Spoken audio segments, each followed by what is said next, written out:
Hi, I'm Harry Stegall. For the last 40 years, I have gone back and studied the murders of police officers killed on traffic stops.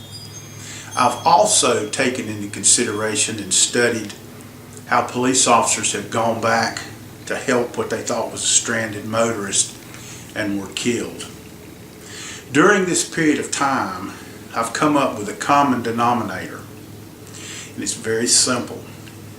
I want to tell you a story that exemplifies this common denominator as good as any story you'll ever hear. On Easter Sunday afternoon around 3 p.m. in 1934, 3 Texas highway patrolmen were traveling along Highway 113 just outside of Grapevine, Texas, which is very near Dallas. They were traveling in a straight line, and the first officer obviously did not see what the other 2 saw, being a stranded motorist or a parked motorist about 100 yards up a dirt road. The second officer signaled for the third officer following him to turn around, so they went back. And when they pulled up in front of this car to help what they thought was going to be a stranded motorist, they were met with a barrage of gunfire. Both officers fell to the ground. One of them was killed immediately.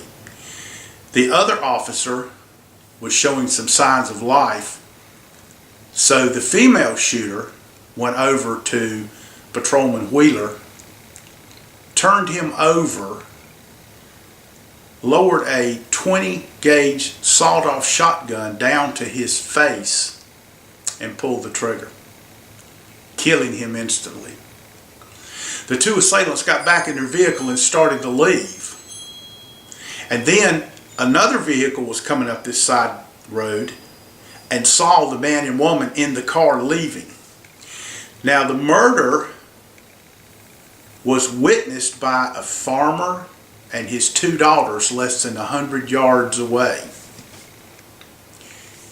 The third patrolman realized that the other 2 weren't behind him way down the road, so he turns around and comes back, and this is when he finds his 2 colleagues shot dead. The 5 people now have gathered at the scene, and it didn't take them long to identify the shooters. They were Bonnie and Clyde. That's right, Bonnie Parker and Clyde Barra.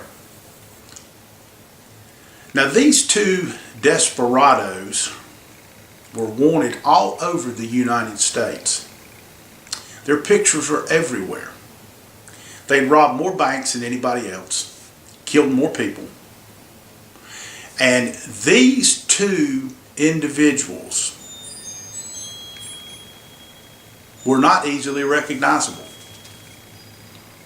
The 2 patrolmen had no idea who they were when they pulled up in front of their vehicle. This is the common denominator. It was present then, and it's present now in 2019. It hasn't changed. The common denominator is they know who you are, but you don't know who they are. Even if the 2 patrolmen from Texas had pictures on their motorcycle, they wouldn't have known because they could not see who was inside the vehicle when they pulled up. They were just making a routine wellness stop to be sure that the drivers were okay. The same thing happened to me in 1975. I had no idea that the man that I stopped for a simple moving violation at 8:30 in the morning was wanted for murder, shooting 4 more people whom he thought was dead, kidnapping, breaking and entering, all sorts of crimes. How was I to know that? I couldn't. It's the common denominator that has been in effect since 1934, and it's in effect in 2019. So they don't know who they've got stopped. I feel so strongly about it that I've made these armbands, and on them are the initials TKWYAB YDKWTA. Just a simple reminder. They know who you are, but you don't know who they are. This is very important. Now, someone asked me, said, I bet it's pretty scary to get a radio call and there's somebody up front of you or over across the street that's been involved in an armed robbery or a bank robbery or a murder. And I said, no, that's simple. We know who they are. We have options. It's when we go beside that car and we don't know who they are, it's when our options are limited.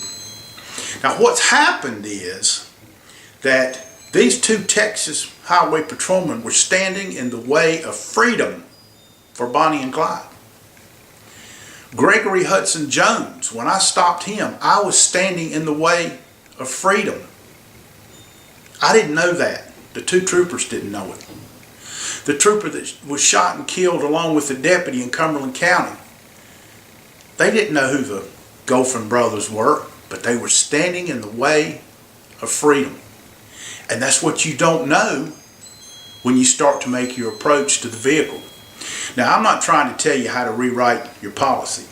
You already have policy how to protect yourself, how to go beside a car under certain circumstances, how to make that traffic stop. What I'm trying to tell you is this is a mentality. This is a mindset that you have to have. You cannot become lackadaisical and not think that the next car you stop or the car you've got stopped now may not try to kill you because you don't know who they are. Every police officer that's been murdered since 1934, with the exception of one or two, did not know who they had. Radios, computers, they're behind the curve. You don't always get that message. The computer's not always up to date, so you can't rely on that. You have to go into that mindset where you say, if there's a man driving, it might be Clyde Barrett. If there's a woman driving, it might be Bonnie Parker. If there's a man and woman in the car, it could be Bonnie and Clyde. And you use that mindset to protect yourself until you figure out who they are. You can't go up to the automobile thinking that nothing's going to happen, because too many of us have done that. Only a few have survived. You can't do it. You have to have the mindset that wherever in your program you see a violator and you get ready to make a stop, the next thing that goes through your mind is, they know who I am because I just turned the light on. I don't know who they are. I've got to protect myself. You may be standing in the way of their freedom. Now, I feel so strongly about this. As I said, I've had these armbands made, and I give to the people that attend my lectures so they can just put it somewhere, just as a reminder. Because we all have a tendency to become lackadaisical and figure, well, we haven't had any problems, and it's a pretty day outside, so it's not 2 or 3 o'clock in the morning, there's not 5 guys in the car, and I haven't had to chase them. That means nothing. Bonnie and Clyde had been laying out in the field playing with a white rabbit all afternoon, according to the farmer that witnessed the murder. They just look like two normal, fun-loving people. So you don't know. And when you square up beside that window, you've given them the biggest target that they need if they need to get away from you. Now, you know how to protect yourself. You've been taught that, or you will be taught that. But the key is to have the mindset that they know who you are, but you don't know who they are, and they may try to hurt you. I hope this has helped you. God bless you. Be safe. And thank you for watching.